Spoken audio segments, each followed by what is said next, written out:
Very kind, thank you. And thank you, everybody, for joining us this afternoon for our Onward panel event, looking back on the lessons learned and the road ahead from the perspective of the first year after the 2024 general election. And there weren't that many bright spots to the 2024 general election, but we did, and thankfully will still benefit from many years to come, get a new cohort of excellent Conservative MPs. And I'm delighted to be joined by two of them, Jack Rankin, the MP for Windsor, on my right, and Harriet Cross, the MP for Gordon and Buchan, on my left.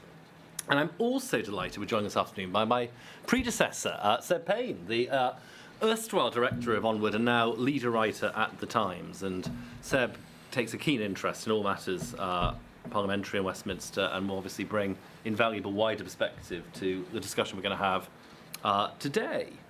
And so, Harriet, if I might start with you, what have your impressions been of the first year? And I mean, have there been things that you've particularly enjoyed, things that have particularly surprised you?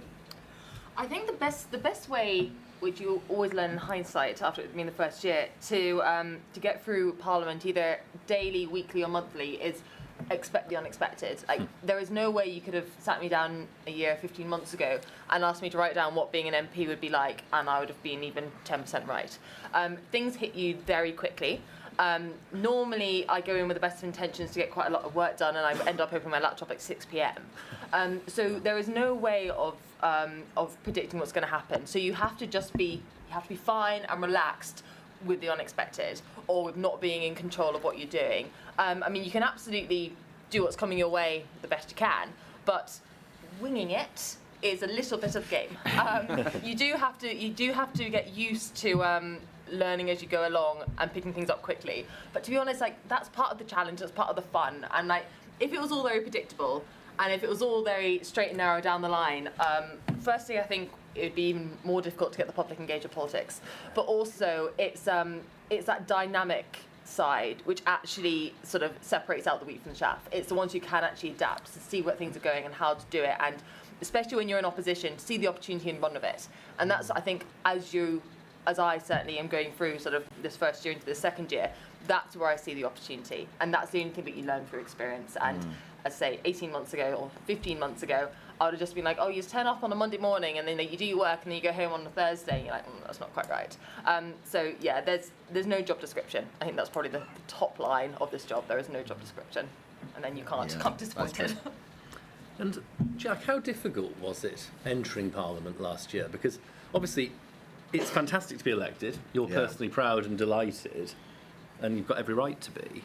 But the backdrop is of disaster and a lot of people grieving for, not just lost colleagues, but for a lost 5 years now where we have a Labour government. Well, it's strange because there is that tension. I mean, we're asked by our constituents, how long you tried to become a member of Parliament, and obviously what we always try to do is underplay it. We say, oh well, my predecessor resigned, and I've always loved this place, and the opportunity, the ball came out the back of the scrum, and I thought, whereas the reality is that pretty much everybody who becomes a member of Parliament is trying to do it for most of their adult lives, if not more than their adult lives, right? So it is for most people something they've aspired to do for very many years, and it will be the same for many people in this room. So you are personally, and your family, and your mum are delighted, and you get there, and you realise you're 121 plays 407, and you've got lots of returning MPs who have lost friends and colleagues, and in the first few weeks we were there, frankly, there's lots of MPs packing the bags up, and there's crying in the corridors, and there's that kind of thing. So you've got this juxtaposition of incredible personal success and party collective, failure, and obviously the implications for that country. So it's a really funny tension to start with. And we all went for like a few celebratory meals, as you might expect, but we very much had to do them off the parliamentary stage, didn't we? Both for our own sanity, but also, frankly, the optics of it, really. Yeah, absolutely. And Seb, how do you think the 2024 intake, cross-party, shakes up historically? Because this is, you get very few elections where you get this level of turnover of parliamentarians. I mean, probably the nearest analogy is 1945, actually, to have 2/3 plus of the House of Commons being new. That intake produced some big stars. What do you think of this one? Well, thank you very much, and thank you very much for having me back, Simon, on the platform. It's great. Many of you, or some of you, may be aware that I did try to become an MP, so it's great to have a briefing note that said, what is the biggest challenge you have faced in Parliament, and what advice would you give to someone to become an MP? So I'm the last person you should be asking about that. For now. There we are, saved it in the end. But what I would say is, obviously, it's very odd looking at the Tory intake because it was almost like a meteorite hit the Conservative Party in the last election, and the MPs who were returned. It's often quite hard to look at what constituents they are and what's in common with them, because Harriet, you've obviously got the SNP as your kind of main rival. Jack, you've got Liberal Democrats, and Simon, in your old patch, you had Reform and Labour as the main rivals. So the MPs and their personal battles are all completely different, and their political priorities for their constituents are also very different as well. But I think what's so interesting in the 2024 intake of new MPs is there's some real talent there. And I'm not just saying that out of, sort of party bias, but of the fact that you've got, people who've come from very different walks of life, who've all done very different things, and have also got differing political perspectives. Because obviously the other odd thing for the 24 Tory intake is that you guys went straight into a leadership contest, right? And if you read, David Cameron wrote this very interesting blog, remember blogs, on the Guardian website when he first became elected a Conservative MP, and he wrote a diary of what it was like. And when you look back at that diary, it's David Cameron wrestling about who to back, and he backed Michael Portillo and then backed Ian Duncan Smith, which doesn't comprehend with where things went in the future. So it's you can see the turmoil you've got there, but you can also see from a journalistic perspective the kind of the characters, the different sort of people who you can see breaking through into ministerials are also becoming apparent very so. And I mean, we've got two of them here who I think are the brightest voices in the 2024 intake, which will certainly go far. On the Labour side, Simon, to go to your other point of the question, it's kind of very odd because Keir Starmer took a very Starling-like control over candidate selection in Labour, to the extent that they took the NEC, basically decided, right, you are the candidate, that's it. Doesn't matter. So you get a man, example, Torsten Bauer, who's doing a great job at ruining all of our pensions one day. He was installed as a candidate in Wales, does not speak Welsh, and I think was asked in one interview, how many times have you been to Wales, and he declined to answer the question. So, that's the result of when you have a kind of very top-down heavy approach to candidate selection. But what you're already starting to see is that Keir Starmer thought he was going to have a kind of unified block of stormtroopers who would do exactly what he wanted, whereas in fact he's got a whole bunch of classic soft left MPs who don't like restraining spending and they like raising taxes, and he's getting the consequence of that. No, I think that's right, and I think it's going to be more and more of a theme of this Parliament as the pressures on the Labour Party just continue to grow, and frankly, it dawns on many of them that they're not coming back, and what that means for discipline then. Anyone there is actually, there is a WhatsApp group called the 101 group, which is all the Labour MPs who know they're not going to be re-elected again, and it was formed about 2 weeks after the election when they did the winter fuel cut. So that group is very much, we are, the F word. So, and they're all trying to decide, what should I do? Should I use this 5 years to get new roads? Should I try and line myself up on the other side for a job, or just enjoy the parliamentary bars? Yeah, no, indeed. All of which are very noble. All very noble pursuits. Indeed. Harriet, the 24 election also saw an enormous shift north of the border. Yeah. So, it sort of almost lost, really, in the macro narrative was the SNP's huge losses to Labour, and, the almost as swift reversal of that as we, a year on. Yeah. And so, as we approach the Holyrood 26 elections, it seems likely the SNP will do pretty well. And what impact is that having on the politics of Scotland? And in particular, does it raise the dread question of whether we're likely to see a recrudescence of the independence question? My most vivid memory, actually, of my count was nothing to do with me, but it was standing around the little TV screen. And where my count was, we had all of Aberdeen and Aberdeenshire. My most vivid memory, standing around there when the exit poll fell and saw that SNP had about 7 returned, a drop, I think they were on 30 or 40 or before.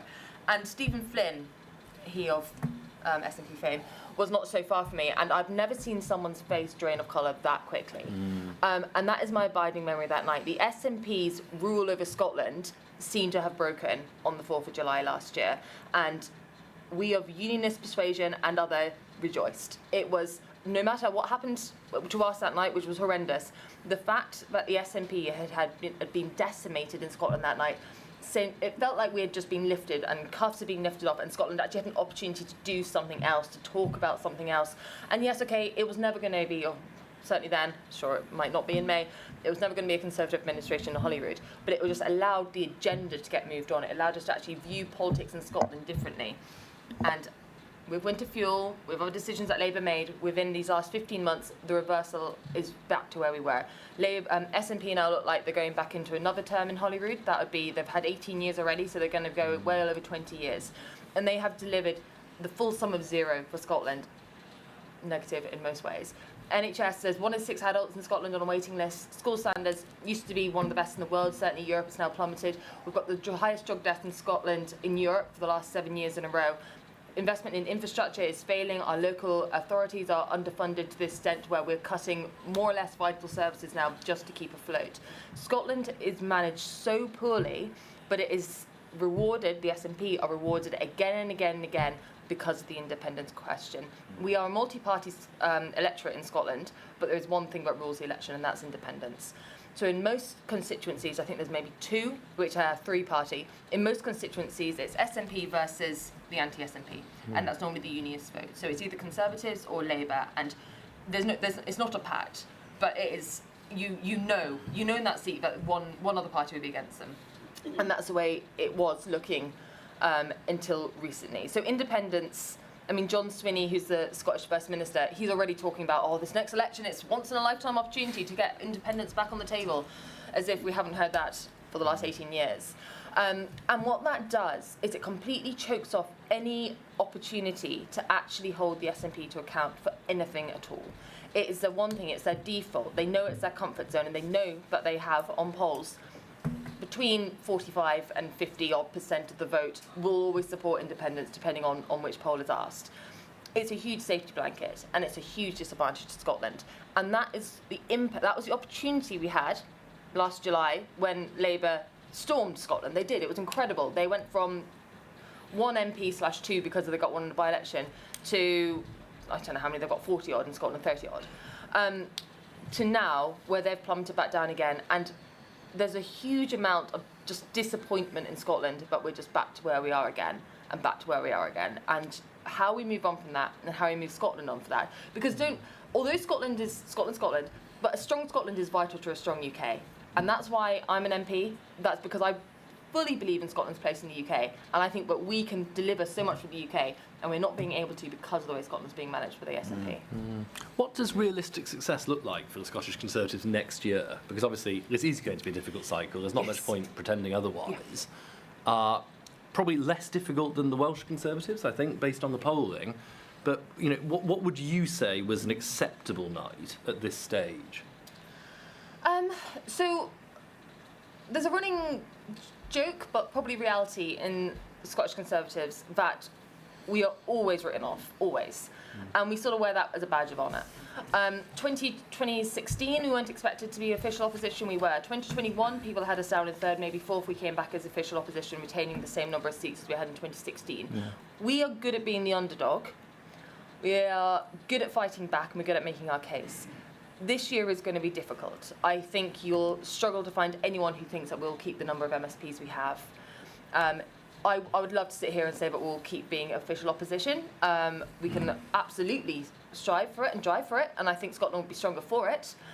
Certainly as Labour, Lib Dem, Green, they all vote with the SNP on most contentious issues. So we are, whether we have the label of official opposition in Scotland or not, we will be the opposition in Scotland. But the number of seats we have will decrease. I think we can accept that. What it goes down to, it's hugely dependent on the list system, which basically you've got 2 votes in Scotland. You vote for your constituency and then you vote for your list, and a lot of it will depend on how those split down. So it is difficult to read. But we and Russell Finlay, who's our leader in Scotland, are not flying the white flag, the white flag. Don't fly that either. Definitely not the red flag. Definitely not. Although you never know what there might work. But yeah, it's going to be difficult. But politics is moving so quickly at the moment, and there's still a lot of time between now and May. Yeah, absolutely. And Jack, obviously, Southern England, traditionally has been bloody boring, really. I mean, I wish you it know, was. but now it's not, right? I mean, it's a multi-dimensional chess game against Reform, Labour and Lib. How are you and fellow colleagues in the South dealing with that new dynamic, and what changes are you making, if you like, to traditional ways of operating in a contested space? So I have a lot to thank Onward for this, and what I mean by that is, Seb is right to say in his introductory remarks that if I lose my seat, I lose it to Liberal Democrats, right? And what the Conservative Party in the more prosperous areas of the southeast of England, in seats like mine, has tried to do is effectively try to, see that as the flank to defend, as it were. But the Onward report after election, was it Breaking Blue? Breaking Blue. Was it? Fantastic work. and that looked at where our voters went. And the fact is that if I lost my seat to the Liberal Democrats, it wouldn't because my voters, as the last election, went to vote to Liberal Democrats. That's not what is happening on the ground. That is not the evidence. The evidence is that our vote went three ways. Some of it stayed with us, some of it went to Reform, some of it stayed at home. Right? So there's been this historic kind of, in these seats, we have to defend this flank, when that is just factually incorrect. And that piece of work is really quite important to my thinking in Westminster, because it means I can be more authentic to what I actually believe and more authentically conservative, as Kemi talks about. The problem isn't that we're losing votes in the prosperous southeast of England to Liberal Democrats, it's that our vote share is fracturing every which way. And I think that's the way we need to think about things. We shouldn't be thinking about, this seat faces Reform, this seat faces Labour, this faces Liberal Democrat. The only thing we can be is an authentic version ourselves. And I think the party is moving more in that direction, as I say. And that's how I intend to do it. The other thing I did, and there's a few of my members here in Windsor, the difficult... I stood in the last general election in Warwick and Leamington, which is was a typical marginal seat in the Midlands of England. It's where I learned to kind of politically cut my teeth and run, grassroots campaigns. And when I got selected for Windsor, I said to the members, this is the kind of campaign we're going to have to run. And that's been quite a cultural change for the Windsor Conservative Association, which has historically been quite long on cabinet ministers' gala suppers at nice hotels in black tie and quite short on delivery networks. So I've actually spent a lot of my time, as you do as members of Parliament, it's one of the jobs that people don't quite think that you're doing alongside your other jobs, is kind of trying to build that culture and infrastructure in my logistics. seat. That is a difference to maybe some of my predecessors. Yeah, no, that's really helpful. And Seb, you alluded to it, and so I'll go there. Obviously, you sought seat selection in the run-up to the last election. I mean, we're about to embark on that process again. And what are your reflections on what the party does well and does badly? Because obviously, I suspect there's a number of people in this room who'll be thinking themselves about standing for Parliament in 28, 29, and I do think this is so critical for us to get right. Well, I think when I talked about how Labour did it, I think that's how you do it very, very badly. That I think if the Conservative Party, which it wouldn't do, because we're a much more democratic party, we believe in our local associations much more than Labour seems to believe in its constituency Labour parties, is that if you just have a kind of top-down leadership installing people, then you can't have the kind of campaigning that Jack's talked about, and you can't have the insight that Harry's talked about as well. You've got to have people who understand where they are of the place, they live in the place. And so I think when the party looks to go through this process again, look, it's never straightforward, it's never easy. And politics is one of those things where, you can work very hard. A lot of it can also be luck as well, that it's not necessarily a kind of entirely meritocratic profession. But I think the key thing that I know the party is looking at this now is going to be, do you select how early or versus how late? That's an interesting question, because if you select too early for candidates, then people have got to devote years of their lives to this, and it's obviously not a paid job. And if you do it too early, you encourage people who have only got wealth of other means, who don't have to work to do that. If you do it too late, then you haven't got time to actually work the seat and get the campaign going. And I do think whatever happens at the next election, every seat is going to have to be treated like a marginal seat because of that fracturing, because you've got the Reform element, we don't know how that's going to look like, because you've got the Liberal Democrat element. And that means you do need people who are keen to get stuck in, who are not just going to kind of swan in at the last minute and hope to just win the seat in a kind of big tide. We're going to have people who can build those networks, can work with the councillors, can work with the activists to do all that kind of thing. You know, and I think based on all the people I met in the process at the last election, some absolutely brilliant people, some really, really good people, and I really hope people I met on that journey will get stuck in again, and will get started again. You know, and if it's any consolation, I'd say, you know, I actually met my partner during a selection process, and she's still amazingly with me 2 years later. So you know, there are upsides even when you don't get what exactly you're trying to achieve for. But you know, the next election is just going to be, it's still so far away. You know, like I said, you know, we could have a whole of the COVID pandemic before then if you wanted to. Not willing that on, obviously, but you know, just to give you a sense of the time and scale of how much things could change, and reform dominate the conversation now. But in 2 years' time, will we look back and just see that as a kind of flash in the pan, or is it something more substantial? I don't know the answer to that, and I think Jack's point is very important, that you know, we've got to win those people back from reform, because you know, some people say, is it about winning people lost to reform and Liberal Democrats? We lost those seats in the south because of reform, because they split our vote. So if you look at Oxfordshire or Surrey or Sussex, all those seats which should be Conservative seats that we've held for many, many decades, we have to win back those reform voters. Then that opens up the pathway for getting a better parliamentary representation, and that starts with having really good candidates. Yeah, no, absolutely.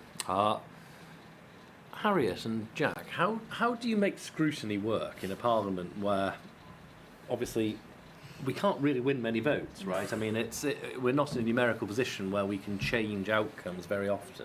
So, you know, nor can you just sit back and just think, well, my job is just to turn up in a pointless way. I mean, does that create some opportunities for cross-party working? Does it, you know, how are you going about trying to, you know, drive what change you can in a Commons where obviously Labour is so dominant?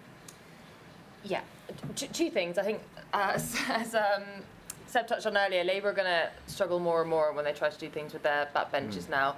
Firstly, because they are disillusioned. Secondly, because they're having very hard conversations with their electorate. And thirdly, because they've now done their reshuffle and they've clearly got the chosen ones and the chosen nots. And those new ones who have not been promoted have very little incentive now to vote with the government if it's going to make them unpopular in their constituencies. So firstly, Labour are going to get a lot more scrutiny from their own side. In terms of our side scrutinising Labour, it's difficult. They do not have to listen to us. Let's be completely frank about it. We hope they do. We hope we make good points, and they will. Some of the stuff we say does get adopted in bill committees before or afterwards, but a really good way at the moment for us to actually make meaningful change. You're not going to stop a whole bill. We're not going to stop the whole employment rights bill, for example, but you can make changes, and that's via the Lords. Get your amendments in through the Lords, because there's just a bit more opportunity there to make those changes. And it really does show the value of our two chambers that we have.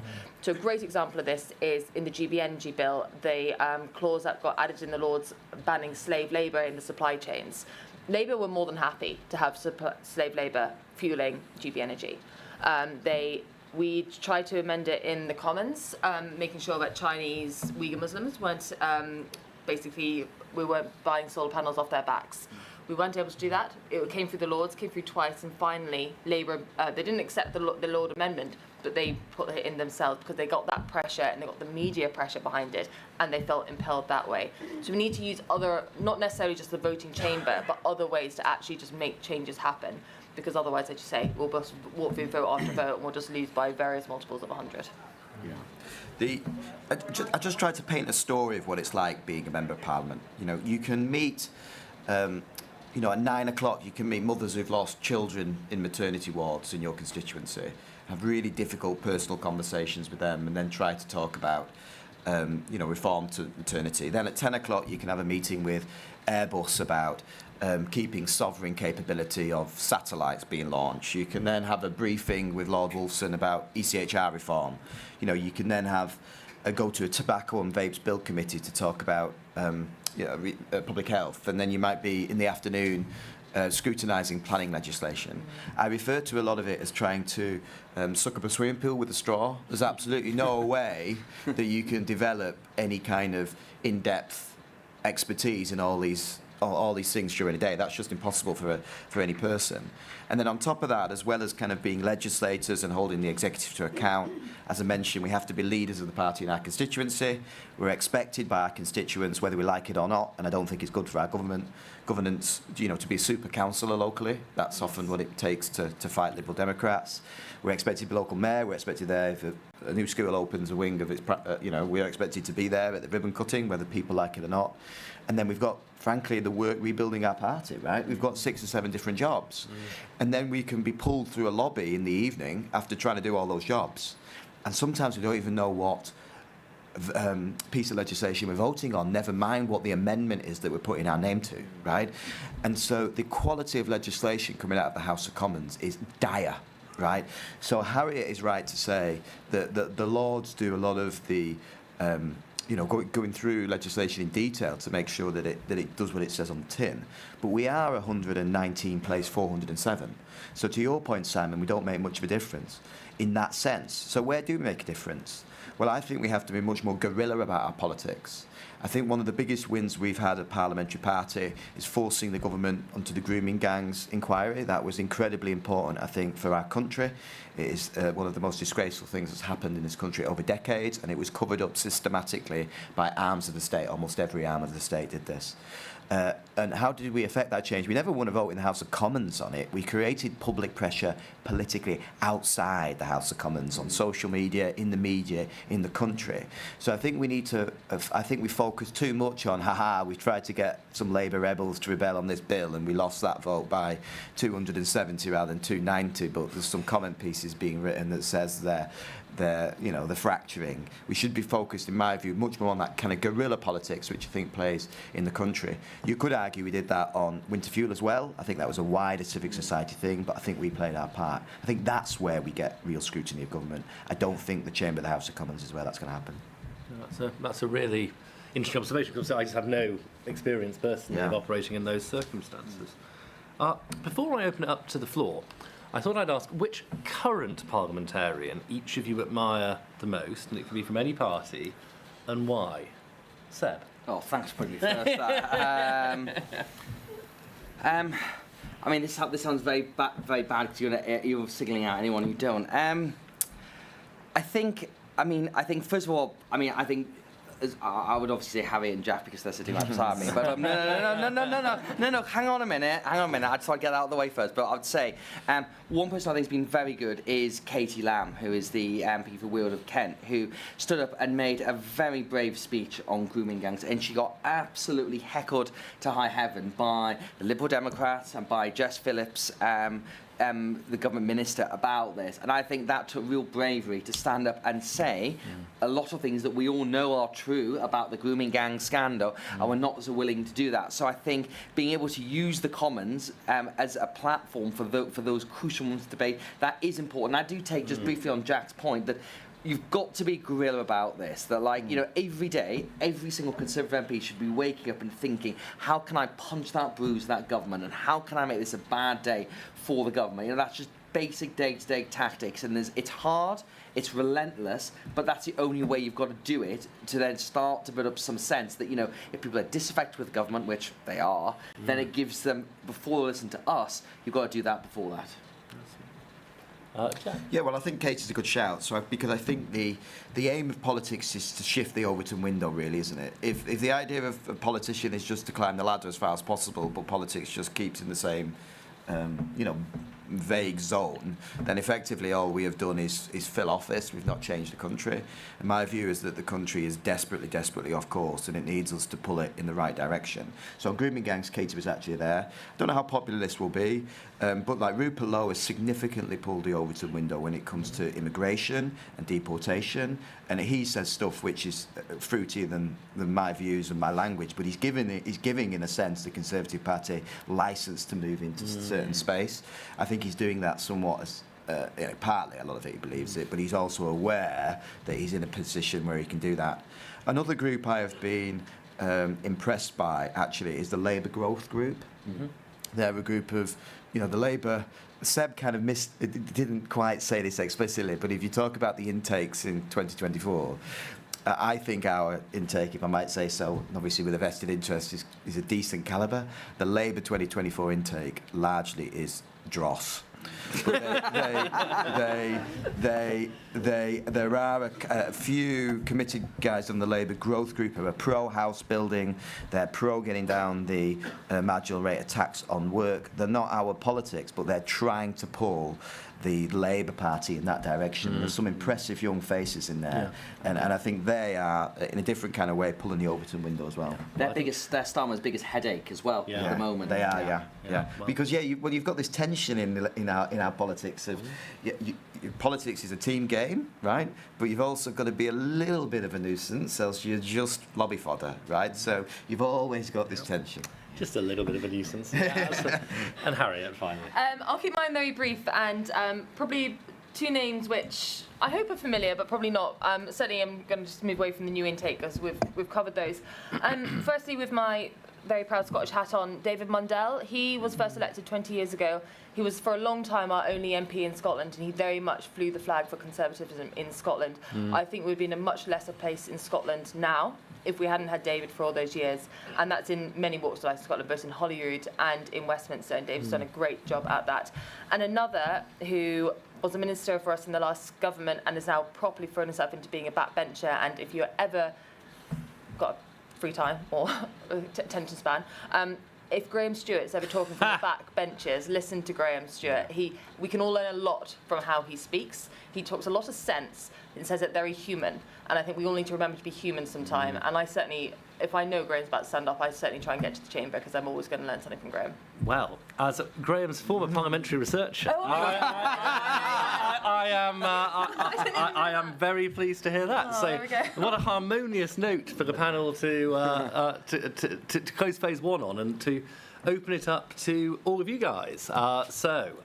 We will bring a microphone round. I'll do it in groups of 3.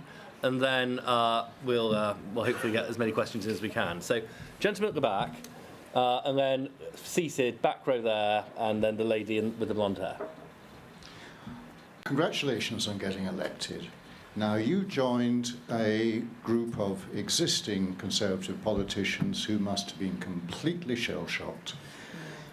Did you get the impression they understood why they lost?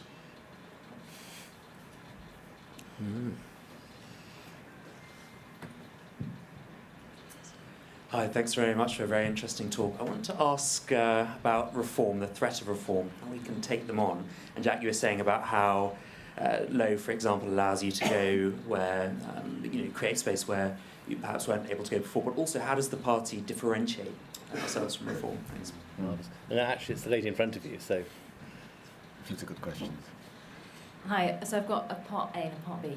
Part A, what would you have done before your year in Parliament to help you be ready as a new cohort? So that's going to be really helpful for us in the room who are looking to perhaps become MPs in our area. What can we do to be better prepared? And part B, how has being a Member of Parliament affected your marriages? Is it possible to stay married? She's only been married 2 weeks. I was going to say. It's fine. And to have kids and still do a good job in all those areas. Well, they were easy questions, weren't they? A few small questions. Well, Jack, in that spirit, Okay, you fine. go off first. So, one of the reasons that question was quite interesting is many of us who were successful as elected, many of us ran against the party, right? So I ran effectively against my predecessor, who was a Conservative MP's record in the constituency, and I also distanced myself in many ways from the failures of the Conservative Party.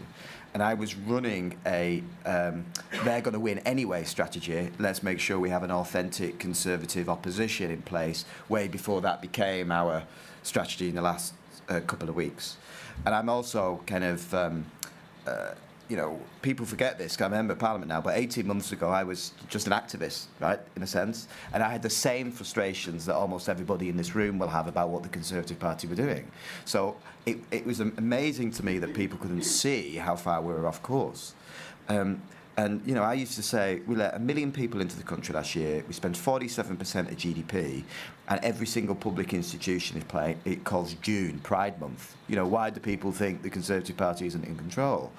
And at first, the answer was absolutely not. They had absolutely no idea. You know, they kind of thought, well, we had to deal with COVID, we had to deal with Ukraine, it was all really rather difficult, we were just kind of unlucky. That was. I think now we're in a very different place. And in fairness, Kemi has led that, you know, talking about our authentic conservatism. And obviously the way that they see, frankly, the existential threat on our rights for reform and how our voters have not come back as people would expect. So I think that people have really warmed to the idea that serious change is needed. And you'd have seen that, like, if you'd announced that borders policy 12 months ago to the Parliamentary Conservative Party, how many people would have been on Newsnight saying it was a disgrace? How many did you see do that, right? So people have woken up to the need for robust and necessary change. On reform, you know, the appeal of the centre-right in the UK, just as it has across the Western world, has greatly shifted from a more prosperous kind of economic angle into a much more cultural space. And the people the centre-right appeals to are a lot more blue-collar than they have been historically. That presents an existential challenge for the Conservative Party, because we were offered an opportunity in 17 and 19 to effectively lean into that, and we totally fluffed our lines, to put it mildly. So tactically, we have to make a decision about whether we are going to try to win in that space, or whether we're going to stay in our kind of more fiscally conservative, more establishment-type conservatism. I think in either instance, we need to be truly a fiscally conservative party. So we've announced, is it £48 billion of public spending? 47 of spending cuts today. I think the thing that Farage will never be able to do is deliver public spending cuts for two reasons. One, he's a populist, and delivering hard messages of truth when you're populist are impossible.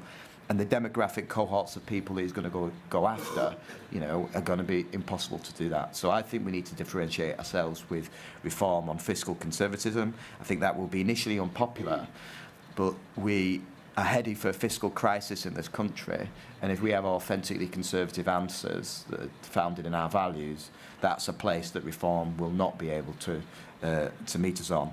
In terms of the more difficult question over here, so it was my 9th wedding anniversary last week. Oh, congratulations. I've got 2 young children. I honestly think it's incredibly difficult to maintain a normal sense of family life if you had a different kind of job before. Now, I was in the city before Parliament, and I was used to working long hours and being away from home, so it's not been too much of a change for my family, in all honesty. But if you have a kind of like a normal job, and then you want to disappear for 4 days a week, a year, then your partner has to be on board. So I met my wife at university, and this is what I've always wanted to do, and I've had that kind of job, so it's always been kind of part of the deal, if you know what I mean. But if it's not part of the deal, this is not a job, it is a vocation, it is all-encompassing, and I think they're the relationships that will struggle to survive in all seriousness. On which sobering note, Harry? On which sobering note? With the wisdom of 2 weeks of being married. Yeah. Therefore an expert. I'll start with that one. It's difficult, and there's no point denying it's not. There's no point pretending it's going to be easy and all the same, because it's absolutely not. Jack is completely right insofar as everyone has to be on board, and your partner will do a huge amount of heavy lifting, more than you'll ever know. And I don't even have children, and I feel a lot of guilt just leaving him with like the dog and the house at home. And there is no denying that. That doesn't mean it's not the right thing to do, and it's not to say that it's not doable, but there's no point denying that there are sacrifices to this job. I have the longest commute of any of our MPs, so I am probably a more extreme case than others, but I would certainly struggle to say have a young family and do this job. I couldn't do it. I could not leave them at home. But I certainly know of very successful, very strong women who can, because they see them setting the example and having a really important job and making a difference as a fundamental part of the family structure they want to promote in their kids, of that learning and actually that experience. It's a very personal decision. It works for some, it doesn't work for others. But the people make it work. Other people choose not to make it work. Reform, Jack. I agree with everything Jack said. So I'll just touch on some slightly different areas. I always think of reform a bit like the Lib Dems, but with a bigger microphone. They are everything to everyone, and they're very proud of being everything to everyone. They know they don't have to deliver any of this yet. They know they can just shout loudly and get a headline, and that's enough for now. And it's doing them well. They're achieving at the moment that as their main mission. It will start to fall apart, either when, as we've already seen, when they make policy announcements and then there are questions behind it. But two, I mean, we'll see it in councils, and if they were to sort of get more of a prominent role in Holyrood or the Senate next year, they're actually going to have to start making decisions. And decisions is what actually starts to upset people. Headlines don't, it's the decision. And that's when you'll actually see which way they fall. Are they more fiscally conservative, or are they more socialist? Are they more interested in a big state, or are they more interested in liberties? And that's what we don't know. And I think that's actually what they don't know either. Because at the moment, it's just getting the support behind them, which is a really important part for them. And the party, have they learnt, and did the other MPs? I think it's a process. And I think everyone certainly in the first few weeks when we got there, shell-shocked was said. That's completely true. And no, I don't think there was a full understanding, and I think there still isn't, because I think there's a lot of different answers, and that's okay. I mean, a lot of different answers is good, because if it was one answer, then you'd be like, well, you should have fixed it earlier. It's multifaceted, but that helps because it actually allows us to have a broader conversation of what we should be doing and how we should be doing it. Always, I'd say, if you've had a big defeat, it's a huge opportunity. It's a huge opportunity to actually properly look at yourself and start again. If you'd had like a sort of a shaving off the bottom of support, then you're like, oh, we should probably stick with what we're doing, but maybe just like patch up the bottom. We need to completely rebuild. I don't want to say foundations because I'm not Starmer, but we need to bottom up. We need to make sure what we are, what we want to focus on, and who we want to bring with us. And that's what an opportunity like last year gives us, and we shouldn't waste it. But we do need to appreciate where we went wrong and that we did go wrong and that we don't want to do that again. So, do you have any further thoughts? Yeah, I'll just quickly on reform, and I'll leave those other points for obvious reasons. So I think, first of all, again, adding to this sort of festival of agreedness here, all the things that Jack and Harry have said are completely true. The thing that will happen with reform is either they will continue this level of support they've got and go into an election campaign, and the country will have to decide, does it actually want Nigel Farage to be Prime Minister? And that is the calculation that Downing Street is making. And I think that they want to frame the election as Nigel Farage versus another, and then making the call that when it comes to the crunch, people actually won't want Nigel Farage as Prime Minister for all manner of different reasons and want to frame themselves as the other. And we've got to fight against that framing very clearly, because it is in their interest to talk the Conservatives out of existence as much as possible. You know, and Keir Starmer made a joke about this in his speech. So I think we've got a very deliberate joke. Precisely, exactly. It was very, very targeted, and we cannot let that happen. We've got to keep being as guerrilla as possible about our ideas and our presence and things we're achieving. You know, don't forget we've had two massive resignations from the government in the form of Angela Rayner and Peter Mandelson, both driven by the Conservative Party. That Angela Rayner was very much the scrutiny that Kevin Hollinrake, our chairman, put underneath it, and Peter Mandelson, again, similar questions about who, what he knew, and when, and kept pushing that story when everyone thought it was blown over. So, you know, that is a good opposition, but showing that we are relevant in the conversation. When it comes to substance, our side onwards work again, breaking blue on this. We've got to deal with immigration. I think Kemi's policy is exactly the right one. We cannot outmatch reform, though, because the fact is they will always be able to go one step further, one step extra thing, because they don't have the 14 years of being in office and the record on that. Where we can outmatch them is being a serious party on the economy. I think it is very likely we will have some kind of fiscal or economic crisis in the next year. I mean, the fact that we're the amount of money we spend on government borrowing is completely unsustainable. Our debt is 103% of GDP at the moment, and the government doesn't have a plan to get out of this apart from just raising taxes ever more. We need to have a big and serious plan, so if there is that moment where the country rejects Labour, or Labour gets rejected by the international markets, we have got a plan, because reform won't do that. All they want to do is increase welfare spending, nationalise British Steel. They're basically sort of like Tony Benn, but without the tax rises, as far as I can see. And I think that's obviously not something that our voters or our party can believe in. So we've got to have the ideas right. We've got to be as punchy as we can and as guerrilla as we can on those day-to-day battles, as well as the longer-term one. Right, the next 3 questions. So we will go with the gentleman in the front row, and then the lady with the glasses, and then the gentleman with the lanyard at the back. Doesn't everyone have a lanyard? I appreciate that having a lanyard is potentially not as distinguishing as it would otherwise be. Not quite David Dimbleby yet. Exactly. I'm working on. Hi, my name is Tom. Obviously, there's been a lot of talk about what the party needs to do to win back voters that were lost to Reform at the previous election or since.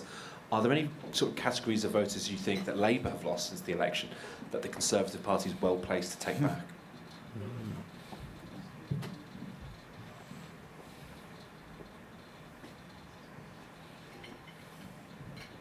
Thank you. Hi, Alexandra from Independent Age. So we did a lot of campaigning around winter fuel payment.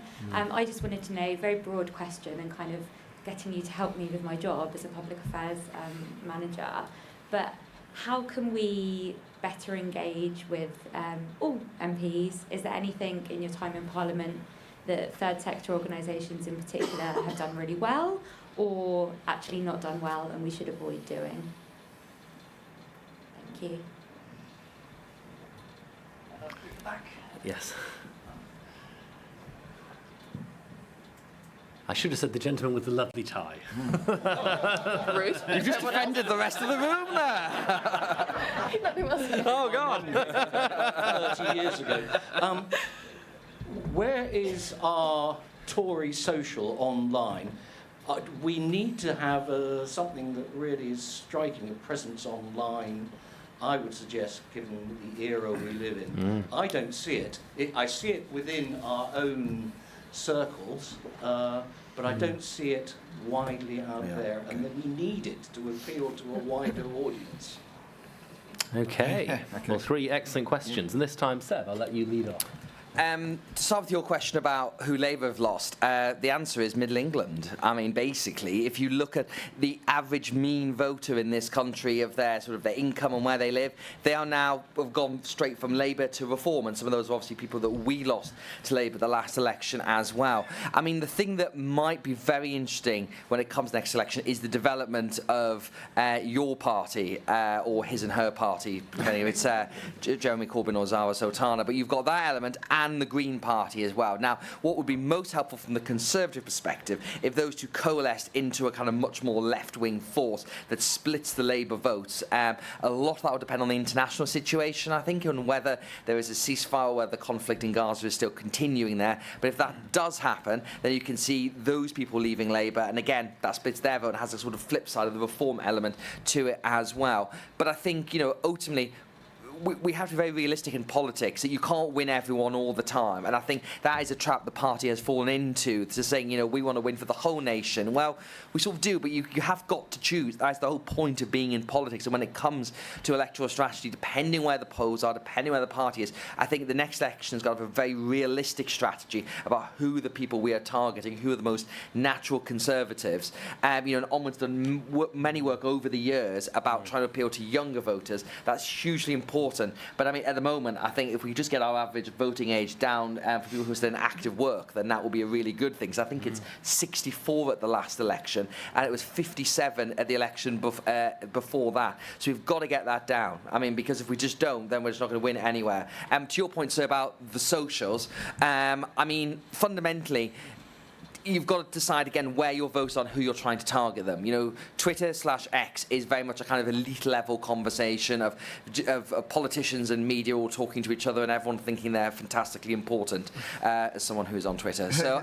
So you've got that element to it. That is important, but that's not wider. Then you've got Instagram. That is a massive place where Conservatives have to absolutely own that, because there again, where a lot of our target voters are going to be. Same with Facebook as well. I'm sure these guys will be able to speak about their experience of using that. But when it comes to TikTok, for example, I think it's probably one that we're not going to make huge gains on that. But there again, Nigel Farage, I think, has more followers on TikTok than every single other person in UK politics put together. And that's a huge part of the fact of younger men who are going over to become potential Reform voters. So we've got to think about that. But again, part of it, I know this is an old-fashioned thing, we've got to get our message absolutely right before you think about the conduit of doing it. And I think, again, after the election, CCHQ was a bit shell-shocked. You know, what can you do when you've just gone through that kind of basis? But things started to ramp up again. But the individual communication is important. Like, you know, for example, Jack is very good on Twitter about putting your point of view forward when you've, you know, for example, when Boris talked about immigration, that was your authentic position that came across what you felt about that. That method worked very well. Whips loved it. Pardon? Whips loved it. Whips, I'm sure they did. He's now number one in the black book, no doubt. And then Harry, so you've done videos as well about farming tax as well, which is something that really matters to your constituency. 2 different messages, 2 very different forms of expressing it. So you've got to kind of keep working that the whole time. It's an iterative thing. Oh. Thank you. I'll start with the engagement one. I don't think there's any right and wrong. A lot of the things that really gains traction on the cause, and that's why winter fuel caught traction. That's why the family farm tax gets traction. Make it as easy as possible for us, because as Jack sort of ran through earlier, we have no time to worry sort of about getting somewhere that's off-site or too much. Tell us what you want. Like, doesn't mean we'll do it, but like at least make your message really clear. So we have a very single thing, but we're there to understand, and we're left understanding that and what we need to do. And something that's, if it's one of those things that touches every constituency and you're trying to get the government to or to change what they're doing, it has to have a bit of jeopardy for the MP, insofar as like their constituents must need to know if they're voting for this or against this and the impact that it's having on them. Comms, I won't repeat what Seb said because it's completely true, but I would also say the comms doesn't just have to come from the party and from the MPs and etc. The best way to get your message across, and the best way to get the public to appreciate and trust your message, is by people not connected to the party saying it. Yeah. So we need to make sure that we're getting everyone from, whether that's businesses, whether that's different organisations, whether that's, I mean, for example, we had Matty Syed, that was a huge change, which we sort of, and that's been picked up because it's someone outside coming in or looking in and saying positive things. So it doesn't have to just be us, this room, us up here saying it. It can be anyone at all. Labour voters, how to get them back. We lost a lot of our own voters to Labour, so they should be the ones we're focusing on first. Why did they go to Labour? It's because they lost trust in us and because they didn't believe that we would be able to deliver and they thought it was time for a change. Therefore, we need to show that we can regain on all those things. Show that we have become reverted back to the Conservative Party that they trusted before. Show that we can be trusted on the economy, on the other things that are important to them. And show that we are always a better alternative to any of the other parties. In Scotland, in particular, voters that we lost to Labour would be the unionist vote. So again, we need to make sure that we are the unionist party, the strong unionist party, and that's the obvious alternative for them to come back to. So yeah, it would be different in different constituencies in different parts of the UK, but to me that's the low-hanging fruit, because it's a lot easier for someone to put an X in a box that they have put it in before, rather than a new box. Marvellous. In the interest of getting one more trio in, we will, and we'll come to Jack first in reply to these. Could we go with the gentleman in the corner, then the gentleman with hand raised in the back row, and the gentleman here? Chris Williams, based in Islington. Going back to what Sebastian said earlier about having members voting for their candidates. The last time Islington did that was in 2015, and we've had imposed candidates ever since. I know HQ's been trying to do that for decades. There's now been 3 elections in a row for us. Getting that genie is out of the bottle and getting it back in is going to be the devil's difficulty. Do you really think HQ have got the memo on that members are fit to select their candidates in all seats, mindful that the last candidate who Islington selected was a kid called Alex Burkhardt? So I think we can be trusted. Yeah, no, quite right. A very sound choice, and in fact you can see Alex here in conversation with me at 4:30. Yes. Hi, Alex Clarkson, Hertfordshire. Fantastic panel, and actually lots of my questions have been asked. But just, Jack, Harriet in particular, building a team is vital. We can talk policy, we can talk about comms cutting through from a national level. How did you build your team? You talked about delivery networks, you need people knocking on doors, even holding the camera for social media video. How did you do it? What would you advise future parliamentary candidates to do to build that team? Because that's how we're going to win. Barbara's and the final is the Asian gentleman next to the chap in the pink shirt. Thank you, Shanik Work at Ealing. On the scrutiny point, as Sebastian Payne has said, on the Angela Rayner resignation, on the Lord Mandelson sacking, it was Conservatives in Parliament doing the hard yards of holding the government to account, putting the Prime Minister in a very difficult position. And yet the only party which gained in the polls at least was Reform. And there continues to be a media narrative that our party is, like a false media narrative, that our party isn't doing anything. And so just welcome the panel's thoughts on what more can be done to tackle that. Three excellent questions. Good questions there you go, again. Jack. Right, Yeah. so on candidate selection, there's a difficult tension here, right? So the problem we have a little bit is that we are elected to be members of parliament, but our constituents expect us in many respects to be local super councillors. And we are now all marginal seats. So what associations are doing in very many regards is prioritising local links over all else. And that's understandable in each and individual instance, but collectively it has led to a poorer parliament. I would radically democratise candidate selection to our local associations, but I would have a lot tighter list held at the centre. So I would select 300 kind of Spartans who we wanted in the House of Commons, who were of the correct calibre, and then I would let associations effectively pick whoever they wanted with that regard, and that's how I try to balance that inherent tension. But we always have that inherent tension. And one of the reasons I was selected in Windsor was that I had a decent local connection. I'm obviously not born and bred there, and I wasn't living there at the time, but I'd lived 5 or 6 years there. And that was, to Seb's point, it's about luck. There's a lot of luck involved in this process. But that helped me, in terms of Alex's point here, because I was selected by the members in an open process. I was their candidate. If you give somebody a candidate, particularly if you give them at the last minute, why would an association have any, interest in doing anything other than, their streets? Yeah. So I think democratic candidate selection and doing that early means that associations have bought into that, and then they've also got the time to build that team. One of the things that I did, I think that was quite innovative, Windsor had no money issues, but it had leg power issues. And I said to some of my donors, instead of what they were doing, which was paying for leaflets to be delivered by Royal Mail, I can get some young guys out, and they are, I'm afraid, overwhelmingly guys still. Why don't you pay for the curry and the beers afterwards, right? And the curries and the beers afterwards were a lot cheaper than paying for these things to deliver, but you could also create, a camaraderie, a team, a tension that looks a lot more interesting than just meeting on a wet, windy Saturday morning. So one thing, I think we need to democratise candidate selection subject to that high filter of calibre, and then the associations have got their person, and I think you have to build a team much wider than just building a canvassing team. You have to build a team of aligned individuals who are friends, and then it becomes much more organic and easier to pull people in. In terms of the question there about where is the credit going, I think a lot of Reform support people on the panel might disagree with this. I think it's a bit like the cab rank. They've tried the Conservatives. We promised this. We didn't do what we said we would. So they've tried the next one on the cab rank. Labour, they've not done what they said they would. They're unpopular. And Nigel Farage, for many people, is just the next cab on the cab rank. So in some sense, we've got unpopular too quick, which sounds trite to say. Labour have got unpopular too quick. It sounds trite to say so. I don't think there's an overwhelming thing we can do about that, but we do need to communicate better.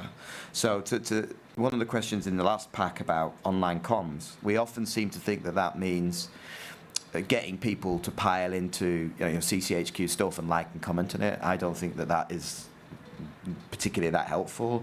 I kind of think about the communication that cuts through. The only piece of social media that I think has cut through to the general public that the Conservatives have delivered in the last year is Robert Jenrick's Tube video. Right, and that really hit on the zeitgeist of the nation. But that's not political comms in the normal way of doing things. It didn't come from CCHQ, right? It was about having a feel for what people's concerns are on the street, and it's kind of guerrilla campaigning in a way. But it's the kind of thing that says we're on your side, right? Which is the gap we have with the public, which I think is the kind of thing we need to do to close the gap. Very good answers, Harriet.